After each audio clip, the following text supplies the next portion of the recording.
Ah, hello. Welcome to Eight Questions with. I'm your host, Patrick. Have Cheetah will view. The Cheetah will probably be joining us. It's a beautiful day today, so he will be rambunctious. I'm sure he'll be coming up. Welcome to the show. Our guest tonight is Caleb Baker, and he will be here in about 15 minutes or so. Um, so I'm happy about that. Let's see, what else is there? Uh, Good day. Had a good day.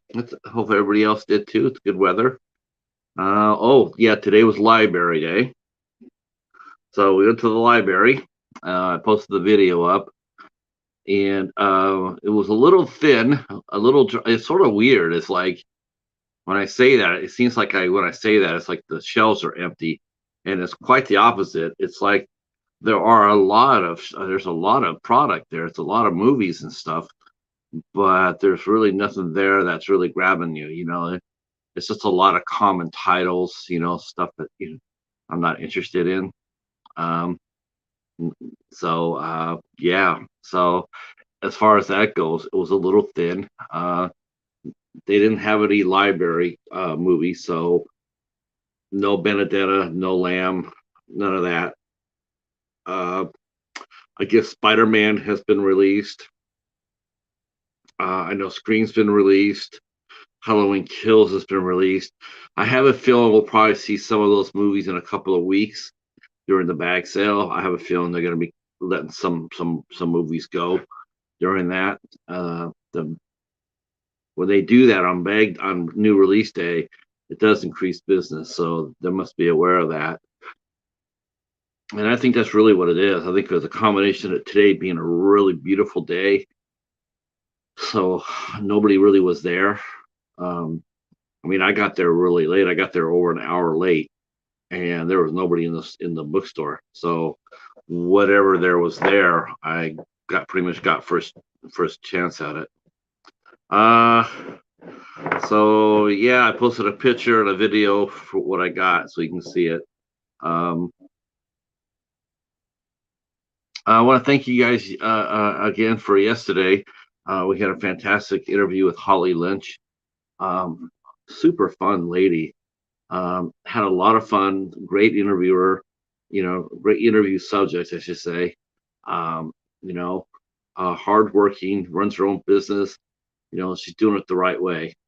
Um, but you know what? So is our guest tonight, Caleb Baker. He's a young artist who's just getting started. And he wants to get act, he wants to direct, he wants to write, and he's just getting his career started. And hey, Echo, welcome, sir, welcome. Uh, it might be a little thin in here tonight. I'm thinking. I'm looking outside my window right now, and yeah, that's sunshine out there. I'm I think a lot of people might be actually outside today. I'm telling you, it's beautiful. So we might be a little thin. We might have a small crowd here tonight. Um, so, but Caleb Baker is not only an artist as far as being a filmmaker and an actor. He's got a movie underneath his belt called Devil's Ride that I think is filming right now. If I'm not mistaken, it's filming. But he's also doing this while he's active, yes, in pre-production. So it's going to get ready to go into production here. And the Devil's Ride, that's not a bad place to come on in. Um, according to the database page, they have some people on this movie. Um, See, they have people I recognize too. A lot of fresh faces. And it's going to be a lot of fun.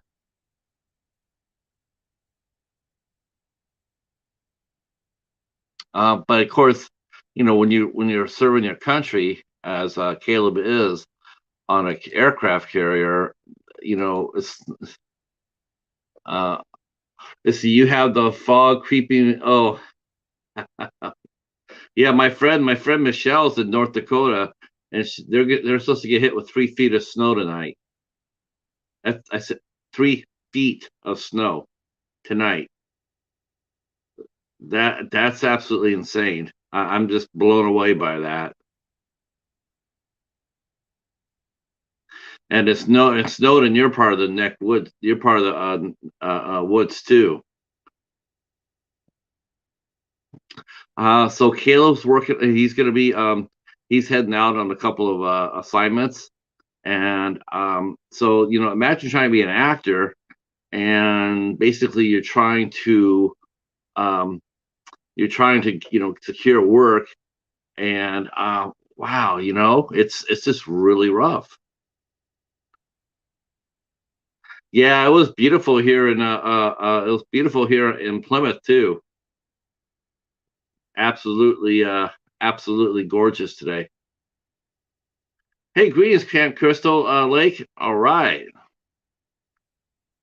Uh, yeah, that's what I said too, Crystal. I said that I don't know if anybody's going to be coming in tonight because it looks to be really beautiful outside today.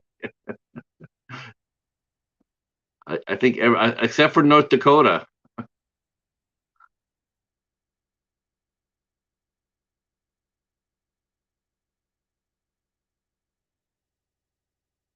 Uh, let's see. We have an area we call the Pass, which to my part of the state in Seattle, that is where they had the snow. Oh, okay. So it snowed up in the mountains. It probably snowed in the Sierra Nevadas too. Yeah, well, this is the warmest day, if I'm not mistaken. I believe this is the warmest day we've had in so far in Michigan, as far as that goes. I think we've had a couple of days in the 50s, but according to my temperature, it's like 61 degrees right now.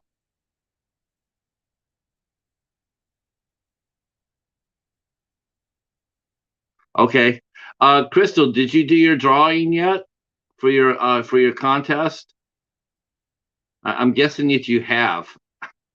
Hey, Aaron. Hey. Uh, wow. Thanks for coming over. I know I just saw you over there in a House of Horrors.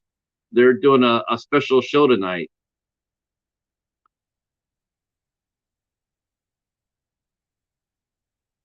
Oh, no, not your. Okay. I was wondering if you had done the drawing yet because on dropping, you know that's how it goes with contests. People will sub to a channel, and then as soon as the contest is over, they all leave. So I was wondering if you had done the contest yet. No, not yet. Okay. Well, I'll get back out there and pound it a little bit. I did say hi to everybody that came by.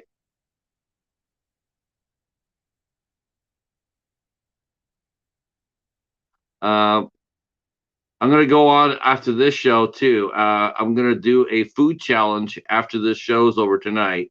I'm doing a food challenge, and we're gonna try to help our friend Marty get past 500 subs. So there's a challenge that I guess been going around called the peanut butter and pickles challenge, and you make a sandwich out of peanut butter and pickles and eat it. Um, I don't know how that's a challenge. Oh, I like that. I like that. I That's right. Yeah, I don't understand that. I like the fact that I got to meet new people. And the people that actually came by, Crystal, they were so nice. The people that came by and said hi, they're so nice. I love I sub to them all.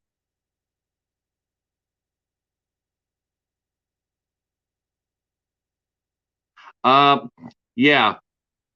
So the challenge is this. Okay, so the challenge, this is their challenge, and this is our challenge. So they do peanut butter and pickles um, on a sandwich. So one side peanut butter, the other side is pickle.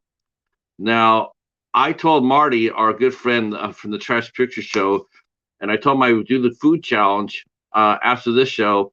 And what I'll do is Yes, you do. You and Jamie both. You guys do such a great show together. Um, so here's the challenge for tonight. Okay. Um, so we're gonna go one step further. We're gonna do peanut butter and pickles, right? That's the challenge. But then we're adding a secret ingredient. Yes, sir. We're gonna add a secret ingredient. We are gonna add no, I'm adding mayonnaise. How about that? I'm putting mayonnaise on that puppy. Hot sauce is overrated. It's more fun to watch people go like, go like, ugh, than seeing them get burned their mouth out.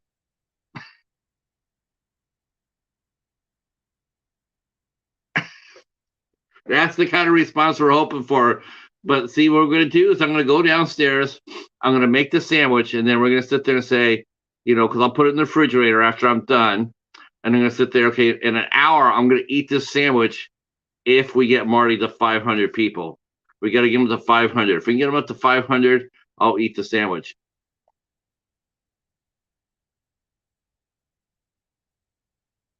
It's I think mayonnaise is more. I think people's stomach will twist more if they watch me eat a peanut butter mayo and pickle sandwich than they would see me eat hot sauce. We save the hot sauce for Hobbs.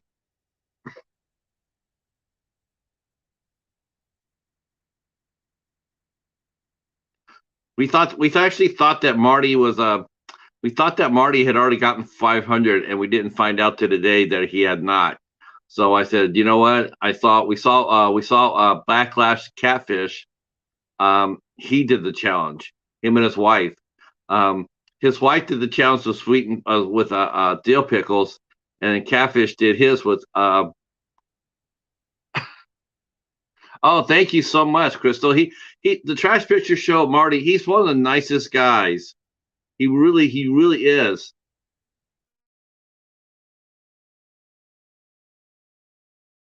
Rick. Oh, wait a minute. I said Rick, but I got to make sure it really is. I see the cheetah. That's right. Let's see.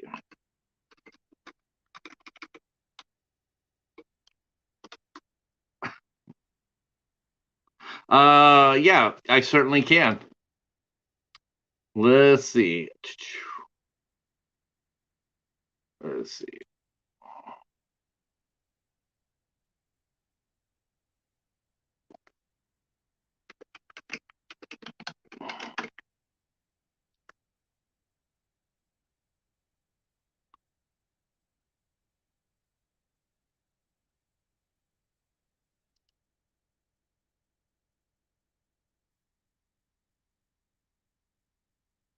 Yeah, Marty's a good guy, isn't he, Rick? He really is. He's got a heart of gold. He really does. So there's Marty's page right there. So if you haven't connected to Marty, that would be awesome. And remember, though, when you do so, please watch a video of more than 3 minutes, and please leave a good, meaningful comment so it'll stay.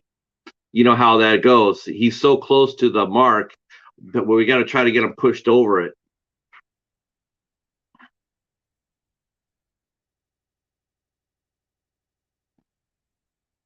All right. Well, we're waiting for Caleb to come in. I will tell you what's going on. So, yeah, he's not that far away, Echo. He really isn't. All right. So today we're having Caleb Baker here at 8 o'clock tonight. Tomorrow night we're having. Am I frozen here? I think I might be frozen. I think I'm frozen. Let me. Shoot. That's probably why I haven't seen Caleb. Nope. Okay. I thought maybe I froze and he couldn't come in. All right. So tomorrow night at 8 o'clock we have cosplayer Jenny Aguilar Mickelson, cosplayer, scare actress. She does reenactments. Oh, thank you, Echo. Uh, let's see, and that will be here on tomorrow night at 8 o'clock. And then Thursday, one of the stars of the hot summer movie, one of the hottest, the one that I'm looking forward to this summer. And I can't believe I'm saying that, but I really am looking forward to it because it's got to be silly as hell. One of the stars of Amityville in Space, Tim Hatch, will be here with us on Thursday. And based on what I've heard from Steven, who's had him on the House of Horrors a couple of times, Tim Hatch is a really nice guy. He's really funny, has a lot of cool stories, and this will be my first time talking to him. So we were going to be talking all things Mark Colonia. So he'll be here on the 14th. The 17th, we're heading to Al's channel. Al Ducard. We're going back to his channel for our Friday the 13th show. Friday the 13th, Jason Takes Manhattan. That will be on Al's show on the 17th. And then on the 18th, we have the lovely Jennifer Nagel will be here. She's a hostess. She created the character called Malvoya, the Queen of Screams, the hostess with the mostest. And I can't argue with her. She's looking pretty good. Okay, and then on the 20th, we have musician Ronnie Cole will be here with us on the 20th. And then on the 21st, we have Chris Moore, Meredith Muller from the new movie Children of Sin, and they'll be here with us on a week from on the 21st. And I will be having a special co-host for that show. Hobbs Horror is coming up to hang out with us. So and then on the 25th of the month, we have Chris Lowranger will be here, and he's one of the stars of the movie Ditched, and he'll be here to talk with us. And then we have studio owner Josh the Forge will be here with us. All right, folks. Our guest Caleb is here, so I'm going to get him in.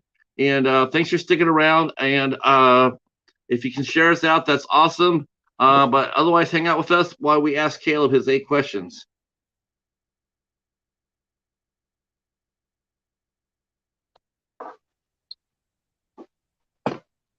Ta-da! How's it going, Patrick? Good. How are you doing, Caleb? I'm doing all right. Can't complain. That's a good thing. We are looking outside at Michigan here, and this is like our nicest day that we had so far this year. It's beautiful outside. Really?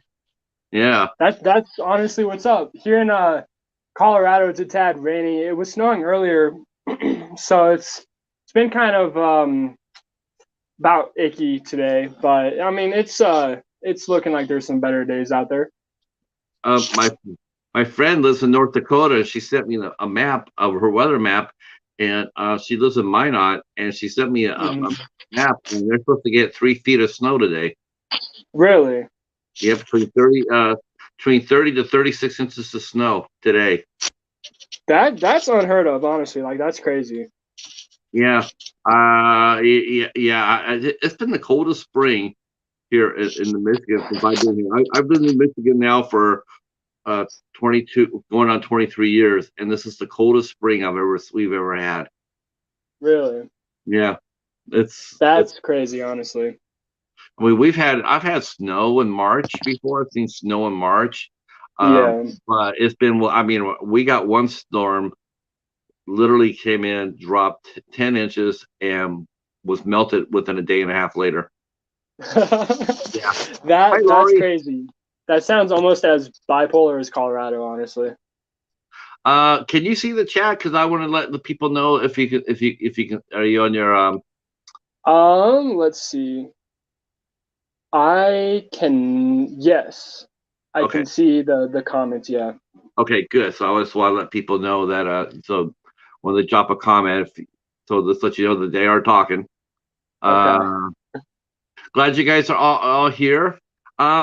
Yeah, this is gonna be fun. You know, because I think it's like one of the cool things about doing a show like this is it's fun to talk to established artists, you know, people who've had, you know, like 50, 60 credits. I had Bill Obrist Jr. on here. He's got over 200. But for me, a lot of the fun in doing a show here is catching people right when they're about ready to lift off, you know. they're gonna just about ready to take off in their career, and I really like catching artists right there because everything is wide open. The possibilities are endless. I mean, you can Yeah. anything's possible. Hey, Lord, hey, Star Lord. Aaron saying hello, Caleb, and How's it going, Aaron? yeah, uh, but we're gonna have to go back. It's funny. It's like most of the time too. I don't really get a chance to talk to. I mean, you're what, 22 or 23? I'm 20. Yeah. You're 20. Oh my, Yeah. yeah. I did tell the chat what you're doing. I said in between, while you're getting your acting and directing career off the ground, you're also serving our country aboard in the U.S. Navy. I am. Yeah. Are you allowed to mention the boat you're on? I am currently on the USS Nimitz. So you know who Nimitz was? Who? Chester Nimitz. Do you know who he was? Oh, I'm aware of him. Yes. You gotta know you gotta know the name of the person you're sailing on. That would be bad. I don't know who's this Nimitz guy. Why is this boat named after him? Just completely unaware. That'd be funny. Yeah. Well, what's funny is like a lot of people don't realize that they just know like John McCain, right? So they just know. Mhm. Hey, Carrie, how are you? See, thank you for serving, Caleb, and you're also adorable. Much Uh-oh. appreciated. Much appreciated. Carrie's a new friend to my channel, and she's a really sweet person, and I'm glad you're here, Carrie. That's And awesome. in fact, Carrie will be here in not that much longer. Here, she'll be sitting in your chair because we're going to be talking to Oh. her in May. That's right. I just spilled the beans. Um, yeah, I spilled the. I just sold you out, Carrie. You just Um, dumped the whole can of beans. that's it. I spoiled it. I'm not supposed to do spoilers. I just did. Got to Uh, repackage it. and here's my co-pilot. Al Lucard is in. Al Lucard, greetings. So let's chop it up a little bit, Caleb, and let's go back with actually with my first preset question, and that is, where were you born and raised at? I was born and raised in Littleton, Colorado. Now, how do I know that name, Littleton? That's that's okay. No, that's not okay. How close is Littleton to Columbine? The Columbine. Oh, I went to 3 high schools, which is funny. And my third high school is Chatfield Senior High School. And it is the city right next to Columbine. I think it's funny because I actually ran the cross country meet for the 20th anniversary of Columbine. You ran the what? You ran an event. Yeah, the cross country event. So it's a 5K race for the 20th anniversary. What did you think about doing something like that? About doing cross country or doing the event? Doing the event. I thought it was I thought it was crazy, to be honest, just because most people don't really, I mean, they realize, but having something like an impact that has shooken, a nation like that, Columbine definitely made an impact. And especially within my school, there are some teachers, coaches, staff that used to go to that school during the shooting. So running that sort of race on the 20th anniversary really hit home with a lot of people. A lot of tears, I suspect. Yeah. Well, it seems like already, 5 minutes into this conversation that you're a man of principle and a man Much of morals. appreciated. Yeah, no, appreciate you. You seem to have a sense of service. I mean, above and beyond. Um, that was terrible. That was happening. I guess it was 20 years ago. Yeah. And it's like gosh, it's like you missed out on 9/11 too. And there's been Mhm. some significant events, but there you are. You're serving aboard the Nimitz. You're in the Navy. And one of the reasons probably why is because people serve is because of those past events. Yeah. Um, yeah, wow, that's a heavy load for a 20-year-old. Yeah. Honestly.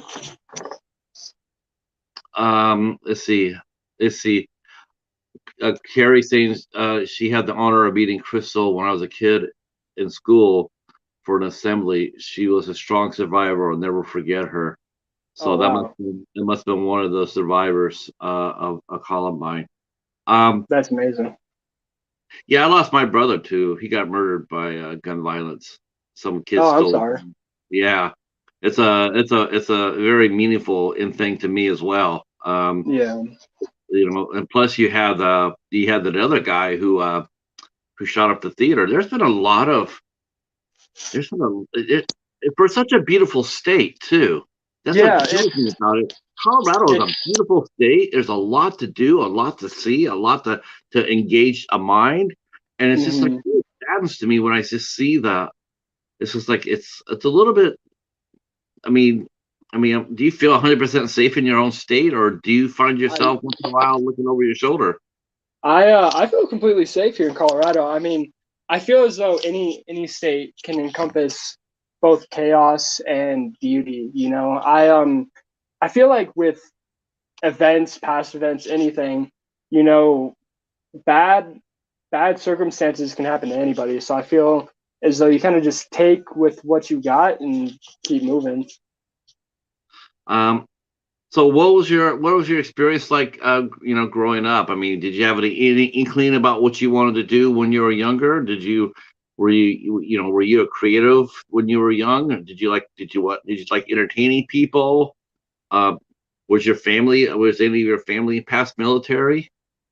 I know I definitely have past military in my family. The everything with filmmaking, acting, photography, directing, it all spanned from when I was younger. I remember, you know, living, so I had a split family growing up, and I predominantly lived with my mother, and then I saw my dad every other weekend. When I lived with my mom, my older brother and I were abused for many years. We were often, physically abused, emotionally abused. And I think writing, especially like writing stories during photography, that was my way of like a coping mechanism with dealing with all the abuse. And especially when I was super young, I I had a hard time with imagination, and I also had a hard time vocalizing things. So I would have my older brother talk for me for many years, and I also had a very bad speech impediment. So all of the bad things in my personal life kind of exploded within my creative aspect, and that allowed me to indulge most of my childhood life into writing, photography, and exploring a more creative approach. Um so I was going to ask you when you said a split family, I was going to ask you what was that like? Was it a amicable divorce? But I guess we know the answer to that. Um, I'm really sorry about that too. Um, It's you know, it's something that just happens, you know.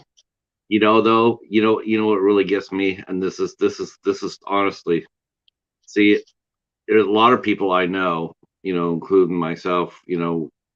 I have a similar type history. Um, Mm-hmm.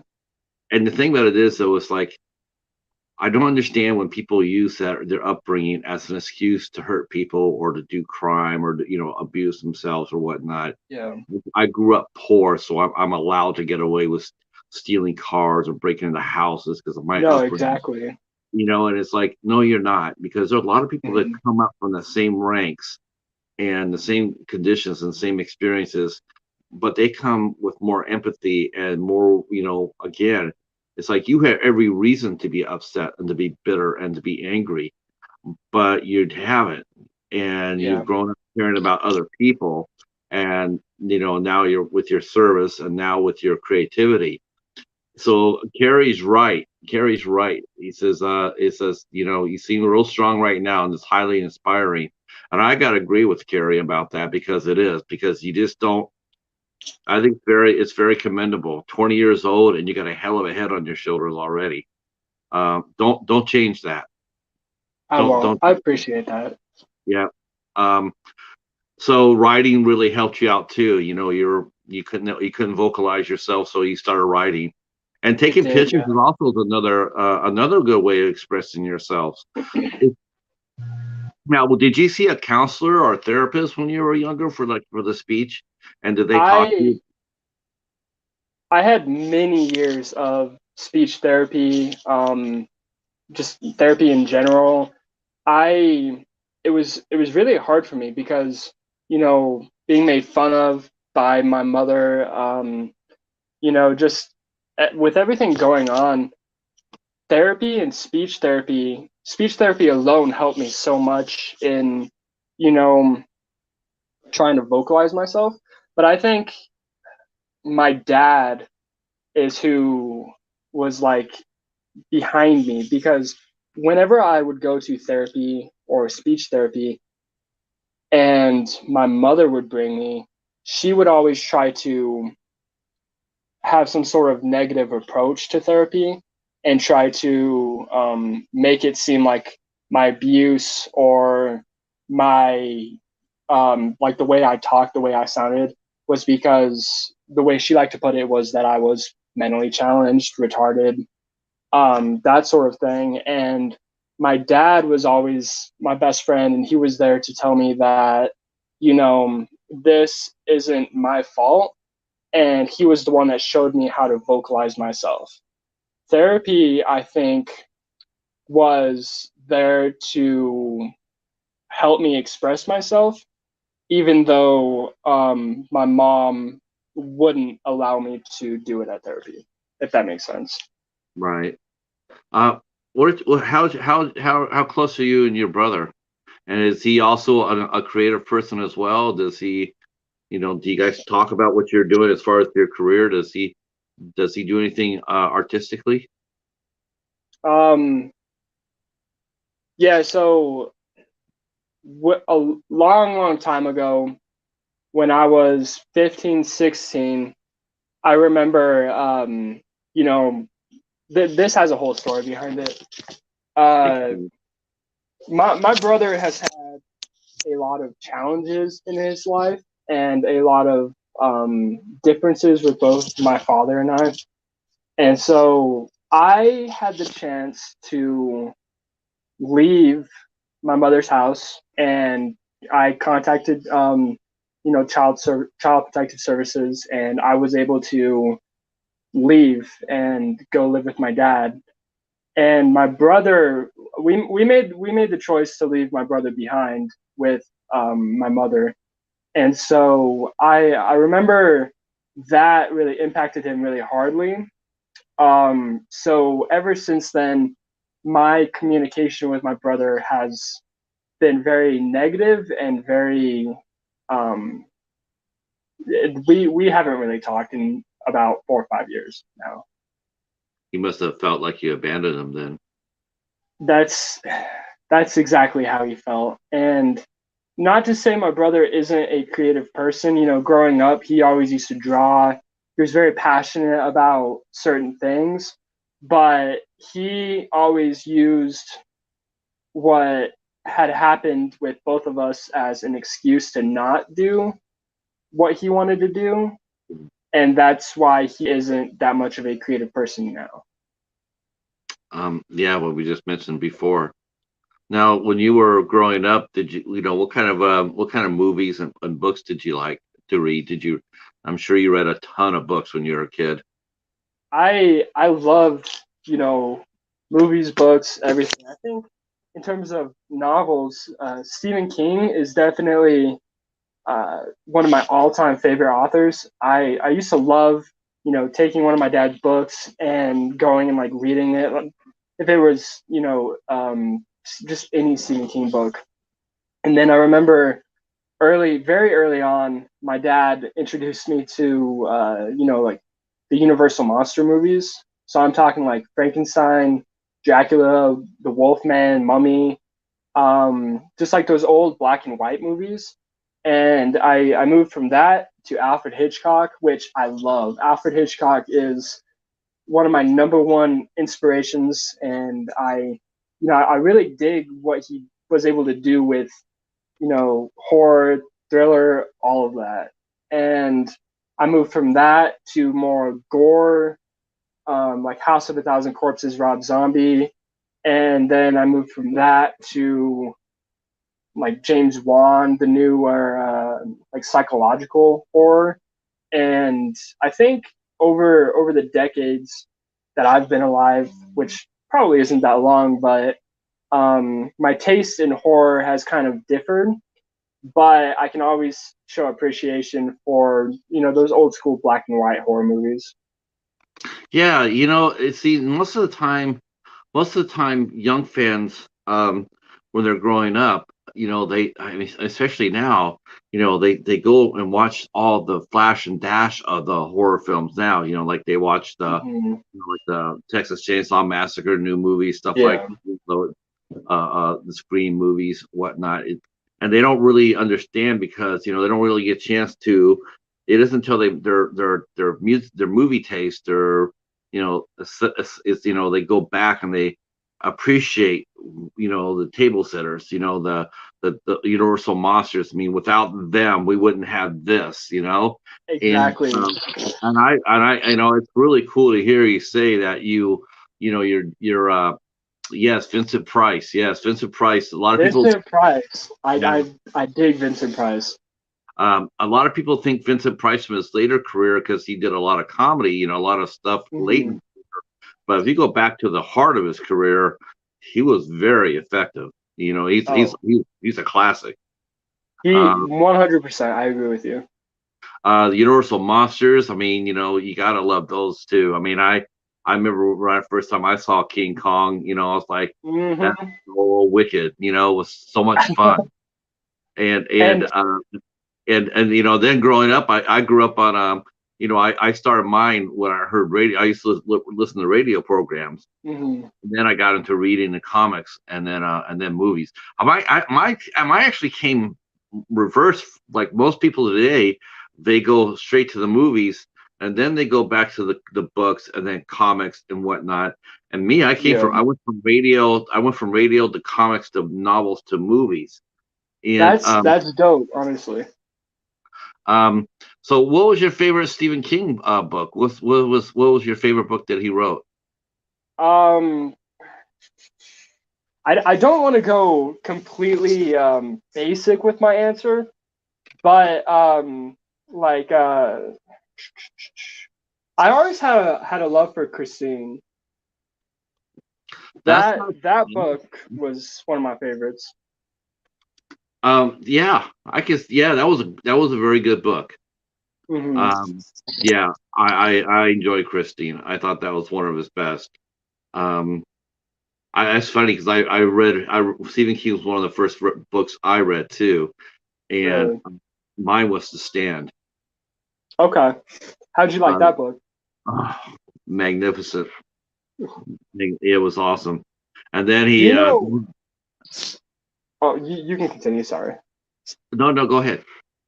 I kind of wanted to touch upon. Did you ever listen to the old radio show like The Shadow or I grew up listening to that with my dad. I always loved like those radio shows. I listened to Wow. that, Wild Wild West, and a few others, but I really love those. So yeah, I listened to The Shadow. Um, Hmm. Orson Welles was The Shadow at one time. Orson Welles. I Was The Shadow, yeah. He did he did several episodes of The Shadow. Mhm. And very cool too. And then I did like shows like Dragnet and Have Gun Will Dragnet. Travel. Have Gun Will, Dragnet is amazing. yeah, Dragnet. Dragnet, that's classic. It's a Oh classic yeah. film. It's funny. You could listen to the radio program.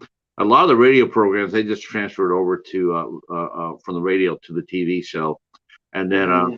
when he did the TV show in the '60s, you could watch that. You could watch Dragnet today, and it's still relevant. It's still Oh everything they yeah. talk about is still relevant. There's nothing there that isn't any different. Um, Mhm. I see. I listen to a lot of horror. I listen to like the Inner Sanctum. What's I that listen about?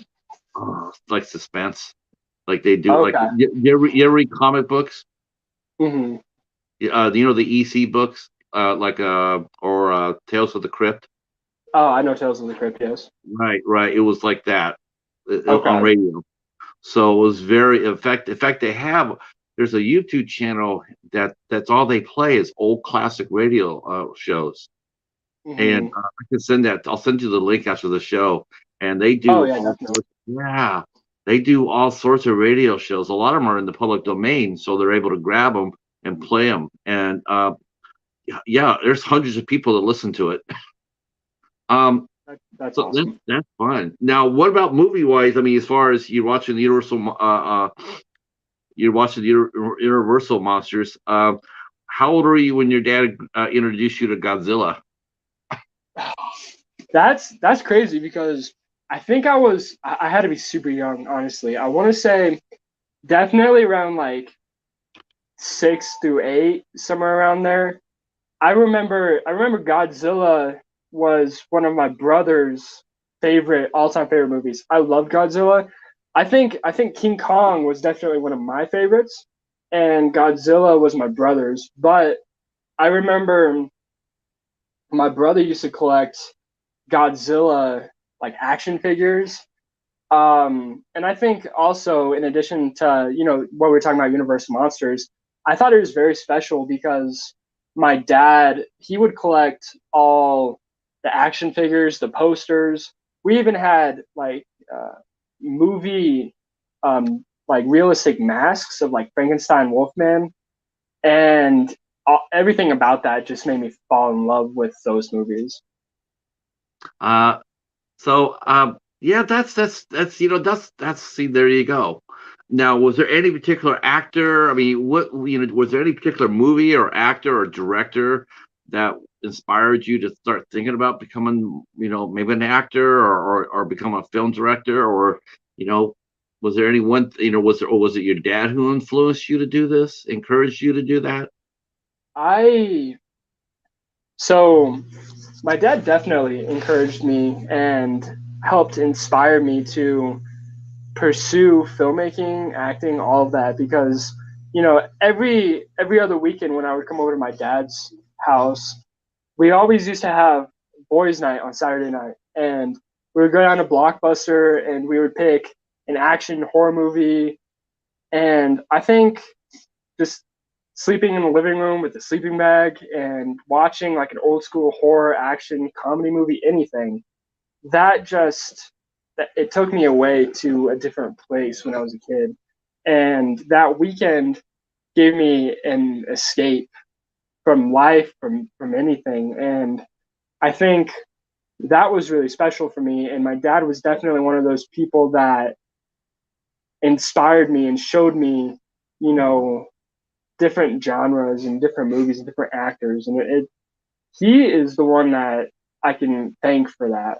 And then as for directors, actors, I think what Alfred Hitchcock did with Psycho, Rear Window, like those movies, I think that's what really showed me that I wanted to pursue horror above anything else, and that I loved, mystery, gore, just certain aspects of horror.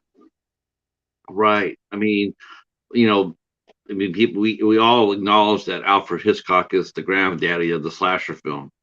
You Oh know, yeah. he really is. Uh, he it might have been some years between Psycho and Texas Chainsaw Massacre, Mm-hmm. but this he's still him. He still followed the trail, and it's going to lead to Alfred. Um, Yeah. so now, I think that's your dad's a hell of a guy. I got to tell you that Oh, right now. Your thanks. your dad's a hell of a guy. How much fun, he really you guys had a really good bond. You guys have a really special bond. Now, Mhm. was there any movie that was there any movie that you wanted to watch that he said, not quite yet, or was he, or did he let you pretty much take your chance on what you wanted to watch? I don't think there are any limitations when it came to movies. Um, I think some movies above anything else, he was kind of like, do you really want to watch this? But I think there definitely wasn't any limitation with what he was willing to show me and introduce me to. Yeah, I think listening to the radio programs probably sparked your imagination more than anything else, Oh because yeah. you had to see it in your head what was going on. Mhm. That's such a cool thing. You just rarely ever hear about that anymore. Especially with a Yeah. parent doing it. A parent guiding you down that road. And most of the time, people find out. If they find out on their own. Mhm. They stumble across it, or a friend tells them about it. But it's very rare that you hear about a parent going like, you know, hey, sit down. I want to show you something. And then you Oh break yeah. out into, Dracula. You know um, Hmm. Now, was there any movies that kept you up at night, that gave you nightmares? Um. Hmm. Definitely. You know. Hmm. Let's see. I think. House of a Thousand Corpses definitely, I think, scared the living hell out of me when I was a kid. Yeah, Um, I think there was just so much gore in that movie, and when I was a kid, and the first time I watched that, I remember there's definitely a spectrum that I can handle as a kid, and with how much gore and everything that they had in that movie, I think it definitely pushed past those boundaries for me, and it opened me up to a different kind of horror, and it yeah, definitely kept me up at night. I was freaking out. yeah. I tell you, I was, I saw that movie too, and yeah, it freaked me out too. It was very disturbing, and Yeah. yeah, it really was. Uh, everybody has their limits. Everybody's everybody can watch horror to a certain limit. I mean, there's some people Yeah. that can watch extreme horror, you know, and that's fine. But like some people, there's like, now I'm probably gonna get. I'm sure Carrie's gonna be shocked at this, but like another thing for me was the first kill in Scream. Everybody in the chat knows this already. So, Yeah. but the first kill in Scream of Drew Barrymore, that really Mhm. disturbed me. That was like that was that was just absolutely brutal. Um, yeah. It's the she's watched Human Centipede. Oh, Human Centipede. That's definitely a crazy movie. Yeah. I remember watching that and being completely baffled because that's okay. There are certain movies that I can barely stand now because Yeah. I as a working on movies, I nitpick things and I find it very rare that I can, still be able to indulge myself in a really good movie. And I feel like Human Centipede and Green Inferno are two movies that really get me out of my comfort seat, you know? Uh, wow, Carrie said, she's saying, she's oh yeah, yeah. Jamie says she'll go to only a certain. That's right. I forgot about that. Jamie will not do the centipede. And Carrie's saying about the same page about the first kill and Scream. That is Mhm. awesome, because I feel like I'm always alone when I say that. Like the first kill really traumatized me, and I'm glad Mhm. the other people are with me. You're like, is Because anybody tracking it? Anybody tracking that? yeah, it's like, I'm the only one here that just finds that really brutal. Like she got killed and gutted like a fish in front of her parents. Just looking around, like, is anybody seeing this? Like, come on. Yeah, yeah, it's like, yeah, we're exactly. Uh, and then Jamie, it's funny because we did a show. We covered the Human Centipede, and up to that Really? point, everybody talked about Hannibal Lecter. Hannibal Hmm. Lecter. He's all this, he's all that.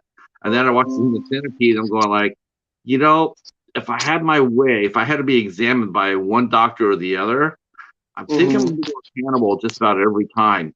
Oh yeah. I think I could take Hannibal, but I couldn't take that crazy. I couldn't take that crazy fucker over there stitching people ass to mouth. Oh, Um, definitely fucking not. uh, so you know you're blossoming. Um, now now, how did this decision to come to join the Navy? I mean, was this something that you wanted to do movie wise, and you're thinking, I want to become an actor, I want to perform, but I want to give back first, or was it like I'm going to get some life experience and then come back and pick this up? I mean, I mean, most people your age wouldn't have never thought about doing the Navy when they want to Hmm. do an acting career or a directing career. What led you to take that step? You know what's funny is I have, and I can show you at some point, but I have this really old Instagram account when I was 13, and I put two things in there. I said I want to be a filmmaker and I want to join the Navy. Now I never thought that I would do both of those things at the same time, but when before the Navy, I think the thing that really pushed me to do it is, with everything, you kind of you're pursuing your craft, your dream, whatever you want to do, and along that pursuit, I think everybody has moments of doubt, moments of, I can't do this, I shouldn't do this, or the taste in their mouth kind of gets bitter a little bit. And for me at least, and I don't want to talk hate about anybody, but I worked on this one film and I unfortunately had differences with a producer on that film. And so I thought this film was going to be my big break. It was back 2 3 years ago, and it was a major movie. Okay, major actors. It had people from Candyman, Breaking Bad. This was going to be my start, right? And a producer, director, they promised me that I could do casting for the film and I could act in the film. So this was supposed to be my acting debut. It was supposed to be amazing for me. And I filmed a couple scenes, and a producer had messed with my contract. Let's just say that. And so um, everything got settled after that. And for a while, I was sitting there and I was like, maybe I don't want to do this. If everybody is going to do things a certain way or treat people a certain way for trying to pursue their dreams, then I didn't think it was worth it at the time. And unfortunately, then I had very much so lost the taste in my mouth, so to speak. And so, at the time, I wanted something a little different. And so, you know, I feel like acting, directing, it's definitely a creative approach, right? And I wanted something different, so I went with my backup goal to join the Navy. Now, I thought, I'm doing something physical, might as well be the best at it. And I think I kind of, my senior year, I switched almost immediately from film school to the Navy, and I wanted to pursue special operations. Oh, Jamie's saying pick up your other earbud. What's that? She said pick up your other earbud. It's Oh, causing sound issues. Yeah, there you go. oh, there you go. Okay, so you decided to go with Plan B. You know, that's not Hmm. necessarily a bad thing, Caleb. I mean, it really isn't. Yeah. I mean, you're gonna get remarkable life experience out of this, Oh and yeah, and oh, I apologize. I was just gonna add that I saw life experience too as definitely a way that I can better my writing, better my approach to working with cameras and like the way I view the world, because I feel like getting out there, going and seeing the world, it's gonna give me a lot of more ideas when it came to writing and filmmaking.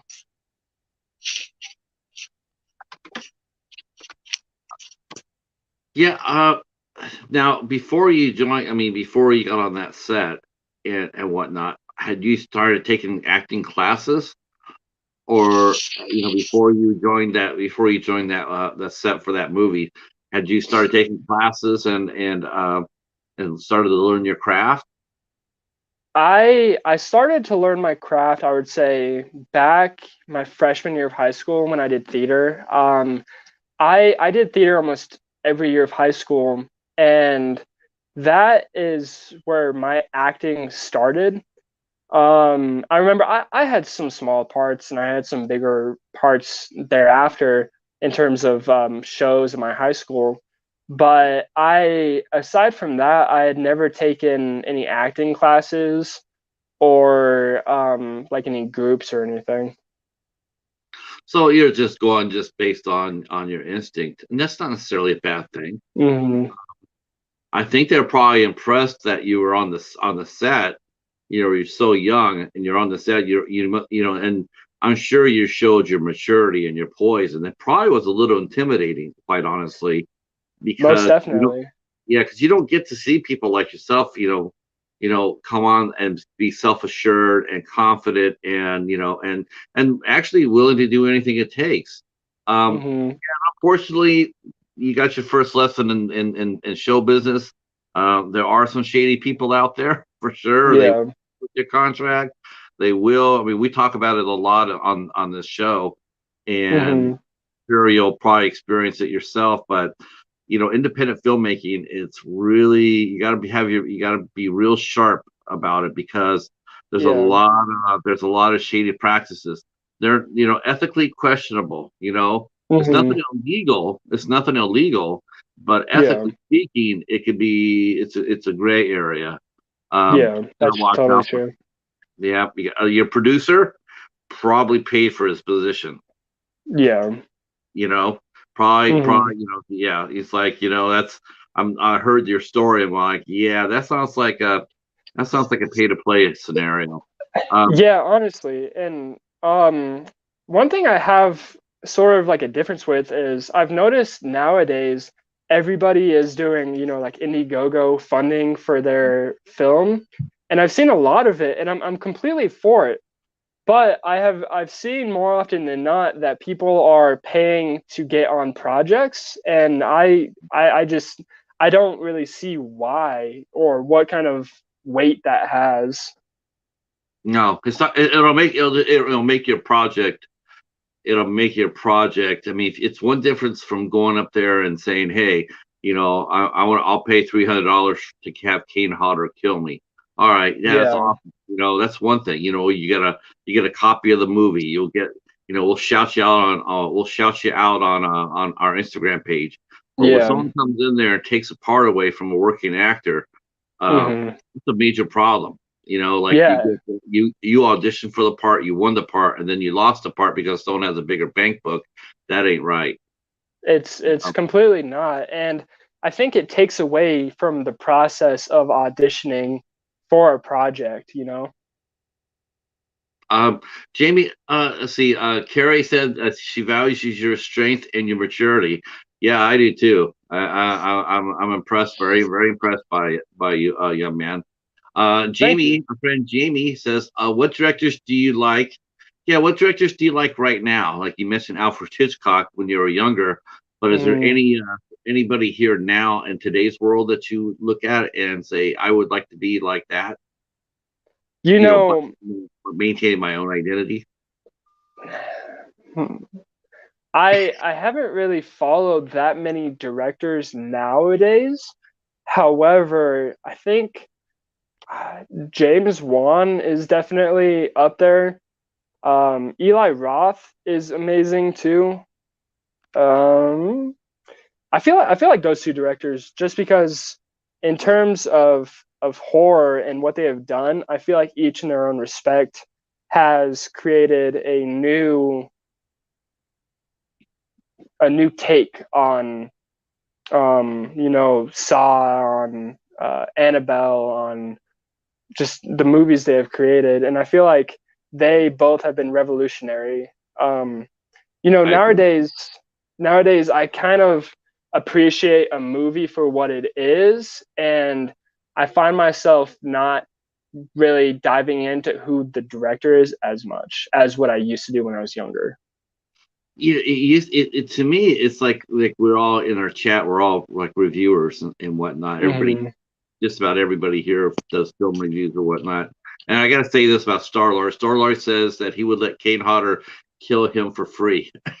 Oh, that would be dope. Yep. And yep. And Jamie says that Jamie is like the David Lynch super fan here. Yeah, she is all about David Lynch. Hmm. I like directors. I like finding directors like Liam Gavin and Ashleen Clark. I mean, those are two of my favorites going right now. Remind me of what they've worked on. Ashleen Clark did a found footage film called The Devil's Doorway, Okay. and she also did this really really chilling short story called Childers. Okay. Really good, creepy as hell. I'll And definitely then check that out. yeah, I'll send you the link to it. It's on YouTube. Okay. And then Liam Gavin did a movie. Okay, this will be fun. What's my favorite movie, gang? They'll tell you. They'll tell you what it is, and that's the movie that I like. What's my All right, favorite let's hear movie? Yeah, they'll just like this. It's well, Carrie might not know, but I know Mr. Bones will know. I do believe Star Lord will know. I think that most of the people there will know. it. Yeah, it's like, don't you ever get a new favorite? It's like, yeah, I do like some favorites. I do like some of the movies, but that's my favorite. You Um, can really appreciate certain movies, but I feel like deep down you always have those guilty pleasures, you know? okay, there's Mr. Bones delivers as usual a dark song. Bones, you're the man. So that's my favorite movie, and a Okay. gentleman Liam Gavin, he directed it. So I keep on waiting for Okay. him to come out with the second movie. I've been waiting for like for 5 years for him to come out with another Dang. movie. Yep. You're committed to that one, honestly. Patrick's saying that my favorite movie is Made to Order with Ali Sheedy. I've actually never heard of that movie. uh, yeah, it's a movie from the '80s. They had a group of actors called the Brat Pack, and Okay. there's like 7 or 8 of them, and they always did each other's movies. They always popped up. It's sort of like the Marvel, Hmm. it's like the MCU type of thing where Okay. they all appear in everybody else's movies. So they were just young actors, and they would just work at everybody's film. You know, if you wanted to make money, then you cast this core group of 8 or 9 actors into that. Hmm. And Okay. yeah, uh, let's see. Oh yeah, now yeah, here we go. Now the Sarah Jessica Parker jokes will come out. Yeah, no, not Sarah Jessica Parker. Stop with that, Bones. Um, yeah. See, he's too young to even know who that is. That's the beauty. See, that's a good thing for being 20. Is you don't have to worry about that. Um, uh, oh, yeah. I don't know. See, I don't think he does. Um, if it's a John Hughes film, it's some kind of wonderful. That's right. And Carrie says she wants to know if you've ever heard of John Hughes. Okay, it definitely rings a bell, but I have to be reminded. 16 Candles. Okay, I've seen that. I've seen Okay. 16 Candles. Definitely. So that's John Hughes. He was a tremendous director or screenwriter director. Okay. Planes, Trains, Automobiles. Okay. Yeah. Definitely never heard of that one, but Oh my gosh, you can watch that. It comes out every Thanksgiving. See, now he wants now. Now we're gonna get this for a minute. See, have you seen okay, Hocus Hocus Pocus? Pocus. I've definitely seen Hocus Pocus. That is a classic, 100%. I remember going to a rec center every Friday during October, and that's all they would play is Hocus Pocus. I have Right. that movie on repeat. Oh my gosh, yeah, that's Mr. Bones' favorite movie all time, by the way. Is Hocus Pocus. That's why he mentioned it. Really? Yes, yeah, he's a That big Hocus Pocus fan. aren't they filming adult like the new one right now? Yeah. They brought back the original 3 members. Um, That would be okay. That'd be cool. yeah, I don't be. I tease them all the time by sitting there saying that Sarah Jessica Parker won't need any makeup. So they'll save money on production. Oh, 100%. 100%. Yeah, 100%. Thank you. Thank you so much. See, um, now joining the Navy. Did you sit down and talk to your dad about that? My dad was all for it. My family is definitely really for, serving, giving back, and taking care of the people, I told my dad I wanted to serve in the Navy, and he was definitely all for it.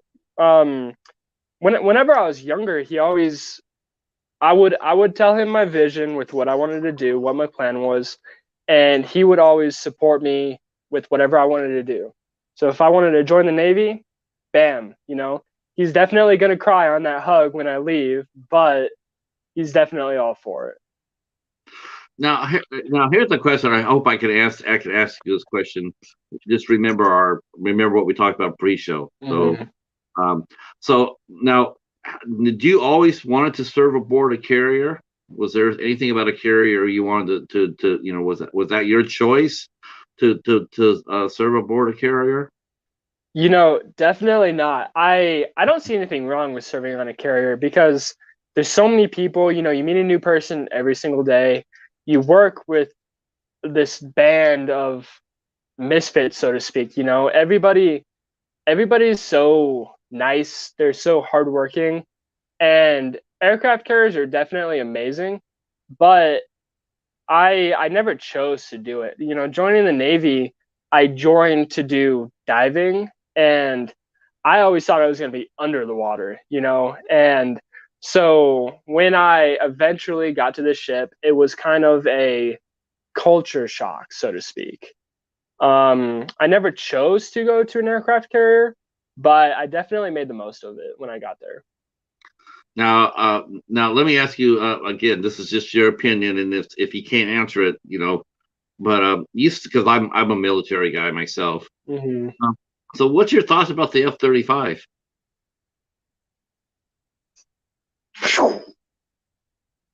I completely can't answer that. I apologize. Okay. Nope, that's fine. That's exactly that's what I said. Yeah, we had the signal. I was going to ask them some questions about the boat, and the secret signal to classified was tip of the hat. So that's what he just did. So we'll just talk about a little something else. Now, have All you met right. any? Have you met any of your peers on the boat? Have you met any of them that had the same interests as you in filmmaking or acting? So something that's pretty cool, honestly, is when I was undesignated before I struck gunner's mate, I was talking to media department, and the lieutenant of media, the divo of the department, he found out that I worked on movies, and he got taken by that. Like, everybody in that department absolutely loved that, and I ended up doing an interview for media department for the it's called Nimitz on Air is what it's called. It's a show on the TVs on the ship, Okay. and I became really good friends with the lieutenant and a couple of people that worked in media department. And what I would do is on underway when we were out at sea, every my schedule was hectic. I worked 5 hours at night, 5 hours in the morning, and I barely had any time to sleep. And whenever I had like maybe like 4 hours, not even that much time, I would go down to the department and I would just mess with their cameras. I would talk to them, and I would, at least try to collaborate with them to some aspect, and show them what my vision was, and talk, just try to, we found a lot of things about film in common, and I kind of fell in love with going to that department and just befriending the people that worked there. Could you? I mean, now were you able to? Did you have a choice? Could you ask to be transferred to the department or? So I was trying to get transferred to media so I could do that. However, the only things that were in the two things that were in my way was that I had to retake my ASVAB, and which is the entry test to get into the military. My AFQT score wasn't up to par with what mass communications was, and and in addition to that, I was in my first negotiation window. So if I had retaken my ASVAB and I had been eligible to strike it, it wouldn't my ASVAB scores wouldn't reflect on the page, so to speak, for me to strike that rate until after my last window. So regardless if I had taken my ASVAB, I wouldn't have been able to transfer to media. Yeah, when you first came, that was when you first came in. Correct. Right. Now, have you thought about retaking it now? I mean, do you retake it now, or just transfer now, or do they want you to get a little bit more practical experience, and maybe you could transfer a little later in? The possibilities definitely are there. However, with me striking gunner's mate, it's it's definitely going to be a while before I'm able to try to start the process to do that. I'm transferring to Virginia in January with my new rate and my new ship. So I think I'm focused more on finishing out my contract, experiencing this new ship, going on deployment, and finishing out by term of service. It's going to be a little different because you're going to be on a much smaller. You're going to be on a much smaller boat. I mean, when you're getting Yeah. those big ass waves on a carrier, you're really not feeling it too much, but you're going to feel that on Mm-hmm. a destroyer. Oh, most definitely. And I remember my first real underway, so to speak, was the waves were crazy. There are a few storms, and I definitely have my times of being nauseous, and I've seen people throw up, but I can't imagine what a destroyer is going to be like. Oh, yeah. Well, at least you know what. Now, have you seen the Zimwalt destroyer? I have not. Oh, I mean, you got to find this out for me. But can that ship actually cross a ocean in stormy conditions and not capsize? I I gotta feel like know. it would. I feel like it would have to, honestly. You know. It is the most god awful. Okay, that ship is really weird looking, and you see it, and you don't you just can't imagine it. You can't imagine it sailing across a ocean. It's like You can. no. It's like you can almost hear the brass going like, okay, we can only sail that ship if we have 8 days of sunlight. You know, uh, Hmm. if we can sail it from Pearl to the Guam, but it has to be perfect 8 hours. It has to be a perfect window. Well, there's a hurricane coming. Oh no, we can't put the Yeah. phone up there. It's like whereas before a carrier or a destroyer or a frigate, yeah, let's go. Let's saddle up, let's go. But the Zimwad One is hundred like, percent. yeah. So It's like, do you think we can do it? Because I don't know. Like, I remember when we went through a storm on my aircraft carrier, and I was standing watch up at, I think it's 09, 010, one of the tallest points of the ship. And I remember standing there. I have my parka liner on, my uniform on, and they have this giant pumpkin stew right on the edge, and the whole time we're supposed to be on lookout, watching for, lights, contacts, air contacts, all that. And it's 10, 11 o'clock at night, pouring down rain. The winds are so crazy that I'm literally holding on to the side of the ship to like pull myself to walk. And it's just the craziest experience that is so it's so crazy to me. Like, it's weird. And I never thought I'd be doing something like that. But when you're actually in it, it's definitely the best way to describe it is it's something out of like a Pirates of the Caribbean movie. Like, that's how crazy it is for me. yeah, now, yeah, it's sort of amazing they actually have human watches out. Because Hmm. have all those radars and sensor sweeps and what have you. You wouldn't think you would need a human contact out there to watch, but I guess that's not true. I think extra security is always the best way to go about it.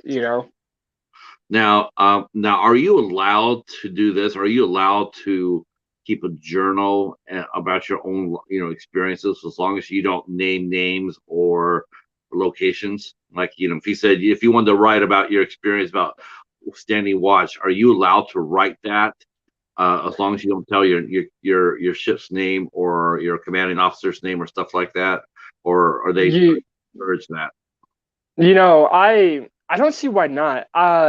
It's it's definitely evolved from olden times, you know.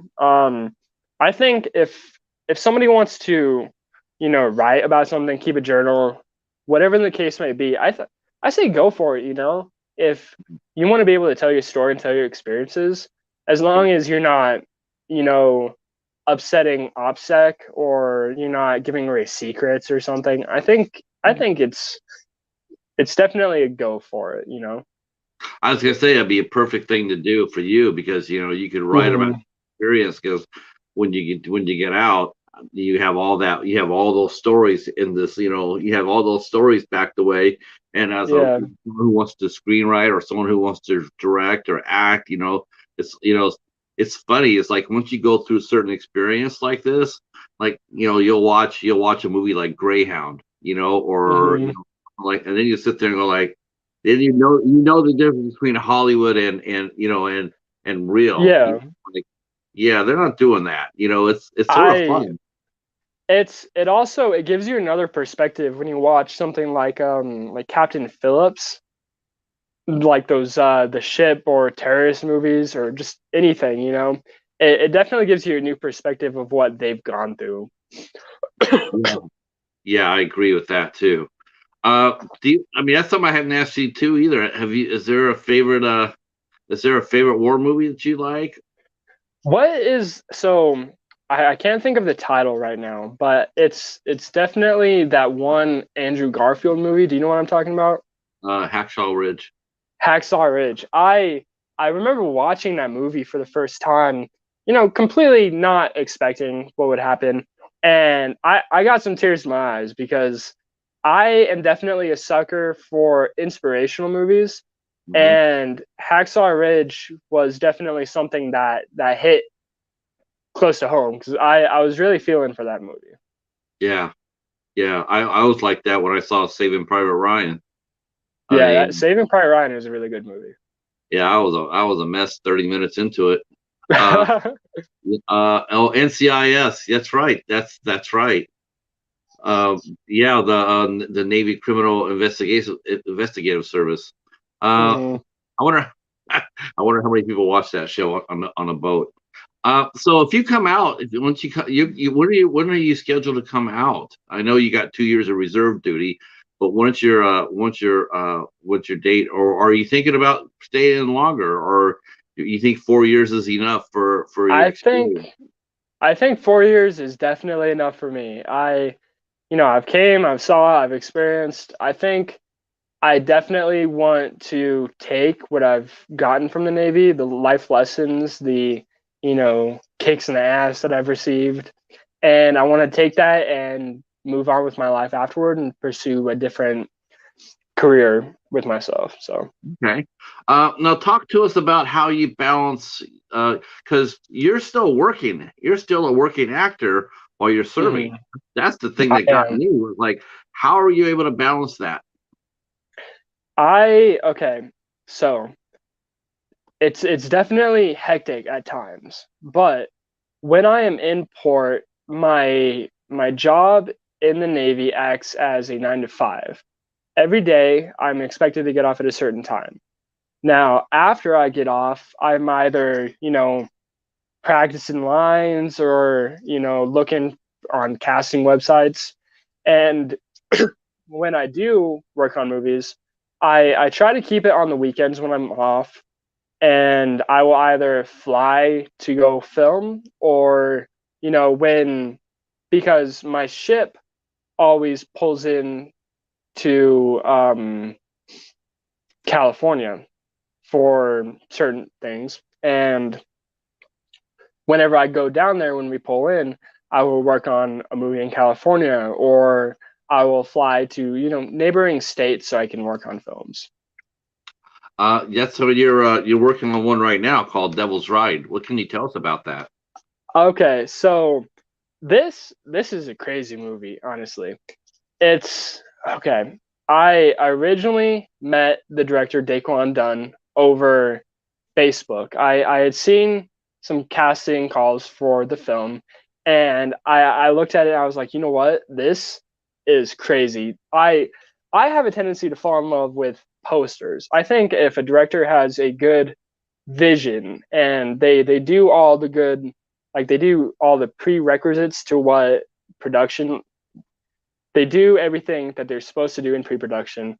I fall in love with the film. And immediately I literally sent a message on Facebook, a message on Instagram, and I emailed the director like 3 times almost.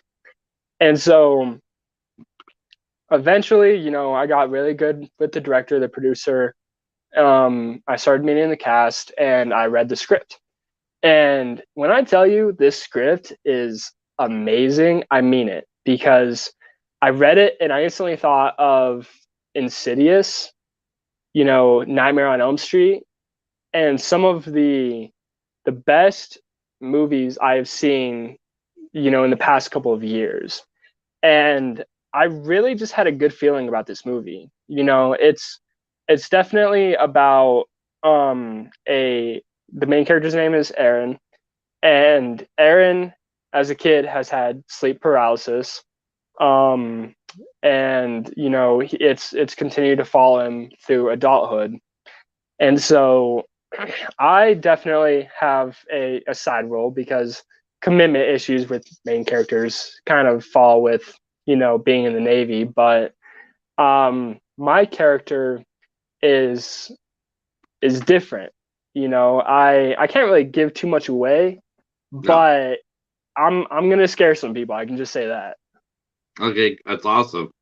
Hmm. And you got to do this in between your underways.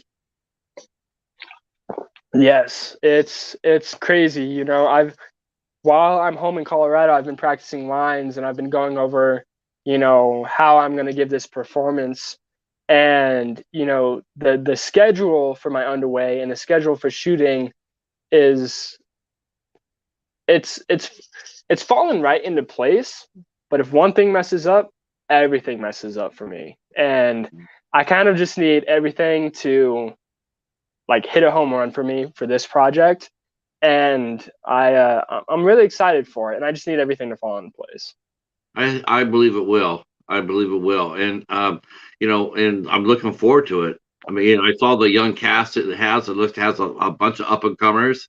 Yeah, You're going to be working with a lot of new people, a lot of people just feeling their oats out, feeling their yeah. way forward too, and that's exciting. That's an exciting a place to be at. Because Hmm. they're it's their first show. They maybe it's their first film too. With a lot of people their Yeah, first project. So you guys all learn together. And the director must have a that's lot of true. faith. Yeah, he must have a lot of faith in you though too. Think about this, Caleb. That he Hmm. actually that he actually held a spot for you. That he's actually a lot of I know a lot of directors that will sit there and say an active duty military person. Unless they're in my town, like in my town, Yeah, they might not have been so they might have been too nervous to cast you, but he must really I believe in your ability. and I appreciate it so much for the opportunity he's given me, because I definitely saw some nerves right off the bat. He was looking for definitely, because I mean it's a SAG film and it's a union film, and so he was definitely looking for local hire. And I feel like I definitely had to prove myself to him. And I remember meeting him in California at a comedy club. That's the first time I met him, was at a comedy club with him, a few of his buddies, and the producer of the movie. So we just the night we had a fun night. We didn't even talk about the movie. And afterward, I feel like everything just kind of clicked with him. I've always worked for directors that they sort of they take more of a parental approach to a project. They Yeah, they like more of they like chain of command for a film project. And I think something that's really good about The Devil's Ride is the director Daquan Dunn. He he does take a parental approach, but he's very inclusive with everybody, and he allows for like diversity, and he gives everybody a shot, and he's very welcoming, friendly, and he just wants to make a really good movie with what he's got. Right, right. Um, Now you're going to be shooting. Now you're on leave right now, Correct. and now will you be shooting your part on your leave, or would that be after you come back? So originally I was supposed to shoot during these during my leave. That's why I took it. However, a mix up with the schedule for shooting allowed for me to be able to spend time with family. And then he was able to find a few dates in May that worked with my schedule that I was able to go and film then. Okay, okay. Wow. I can't wait for it. I can't wait for it. I can't wait to see what you can do. Now, will Thank this you. actually? Now, I think you've done one other thing before this, if I'm not mistaken. Um, I've worked on quite a few things. Definitely not as much as what a few veteran, filmmakers have done, but I've worked on a few things.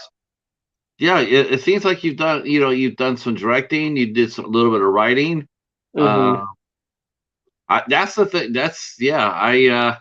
I'm waiting to see that. I'm waiting to see what you can do. When you get Thank out you. and you get out, yeah, to flex your wings and see where you're going to go with it. Of course. I think you have a very bright future, Caleb. I really do. I'm not saying that. I mean that, and I think it's gonna be a really amazing watching you go. Like I said, That. beginning of this interview, this is like one of the funnest parts about doing a show like this. Is Mm-hmm. when you talk to someone who's done a couple hundred movies. Sometimes there's just that sameness, that familiarity. Maybe it's Yeah. coming from from the interviewer, but it's like you feel like sometimes they just go through the emotion. But when you Mm-hmm. talk to someone who's just starting out and the possibilities are endless, the sky's the limit. There's something Yeah. about everybody around that person can get excited about. Like, I can't Yeah. see it. I can't wait to see where you go and where you. Mm-hmm. So, um, listen, I know leave is very precious, and I want to thank you so much. Well, first of all, let me turn over to the chat here. No, let's do the Since chat. I'm gonna be having the chat, we're definitely gonna be. I'm gonna put all your socials down. So as soon as you're Okay. all done here, we're all gonna follow you, and so we'll keep you company when you're on underway. Um, Sounds good. yeah, of course. Um, does anybody have any questions? If you want to ask Caleb, please feel free to do that. I'll be putting down all his contacts down too, so we can all keep him company when he's on duty and serving our country. See, Star Wars mentioned it's interesting because the first time I ever experienced sleep paralysis, I asked a friend what it was. He said it was the devil riding me. That's very interesting, honestly.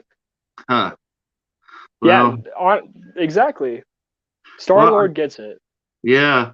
I guess I don't have that. I have a protector who would never who I thought would already come by and say hi, but I guess he's not. Thank you so much, Lori. I appreciate that. Lori. Appreciate it, Lori. Thank you. Yep. That's great. Now, do you have a YouTube channel yourself, Caleb? I do not. I used to when I was younger, but I predominantly post things on my Instagram. Right. Now, does the Navy, does the military, Navy in particular, do they monitor your sites? Do they ever come up to you and say, "Let's go see what you post"? Let's go see what you post and make sure it's within regulations, or they trust you. I've never got an indication of them trying to monitor my accounts or anything. I'm just doing me. I'm trying to pursue my dreams, and if they have a problem with that, That's Yeah, not my problem, honestly. I'm just trying to do me. So. yeah. I didn't know if the Navy ever or any military service had a if they had if there was a rule for any and all military as far as the social media go. Um, Mhm. well, let's see. 20 go. Oh, right, yeah, That's a yeah. long time ago. There's a movie. There's a movie called oh gosh, the butterfly and I want to say the whale and the butterfly, but I don't think that's right either. Uh, it's about it was a true story about a gentleman who he had a stroke. He didn't have he was locked. He had brain lock. He could Really? communicate with his eyes. His brain was 100% active, but he was paralyzed. He couldn't move anything other than his eye, and he communicated with that. That is that's okay. That's different and that's crazy. I dig that honestly. Yeah, it's a very moving story. Yeah, he lived like for 20 years afterwards before he passed away. But yeah, he would Wow. sit there. He had a very dedicated nurse that would sit there, and she would just sit there, and this is before tech. Now tech. Now that anybody has locked in syndrome, they can actually still talk with their eyes, though it takes a lot of money for the machine. But back then they Yeah. didn't have it, so the nurse would have to sit there. The was it the whale? Was it the whale and the butterfly? Oh my gosh! Now see, I'm going crazy with this. Now it's going to It's drive me gonna be nuts. killing you. Yeah, I'll tell you what it is because it's an excellent movie. Hmm. Uh, okay, I'll tell you who it is in 3 seconds here. Let's see. Let's see. There's her. Yep. I know all the actors in it, so I'm able to go there and get it and see. Oh, there you go. Yep. Come on, come on, man! I didn't know she'd done so many movies. Uh, oh my gosh! Come on. Unless they put this in French, it didn't tell me. Oh, here it is. The diving bell and the butterfly. The diving bell and the That's butterfly. interesting. Very good movie. Very good movie. So listen, I want to thank you so much for coming in and hanging out with us. Um, it's been a real honor, and it really has been a real honor for me to talk to you. Um, don't change. As far as who you are inside, you've come so far. Everything's open to you, and please be careful out there. Okay. Yeah, please be careful. Your new job, be real careful too about that. And yeah, thank you so much. And we will talk to you. I'll talk to you soon. We'll stay in touch. Okay. I'll put this up. I'll put this up by tomorrow. Everybody in the chat will be coming over and following you and hitting you up on the Instagram or whatnot. So you won't ever be alone out there in your boat. You'll have some new Sounds friends good. today, and yeah, we'll pray for your safe return and your service. Thank you very much, Patrick. That means a lot. Yep. All right, gang. We will be back tomorrow. Oh, first, okay. First, I got to do this. Hang out with me for one more minute here. So No tonight, worries. after the show's over, in about a half hour after we end the show, um, we are going to be helping our good friend Marty, the Trash Picture Show. We're going to try to do a push for 500 subs. So that's right, Bo. That's right. So there's a new challenge going around. It's a they're challenging people to eat a peanut butter and pickle sandwich. So that's the new challenge. And I say we're going to add a little bit of more flavor to it. We're going to put peanut butter and pickles, and we're putting mayo on it. And I Oh, will eat that. I will eat that if we get Marty over 500 people. So if you want to sub to Marty, we'll put his link down. I'll be going back at live in a few minutes.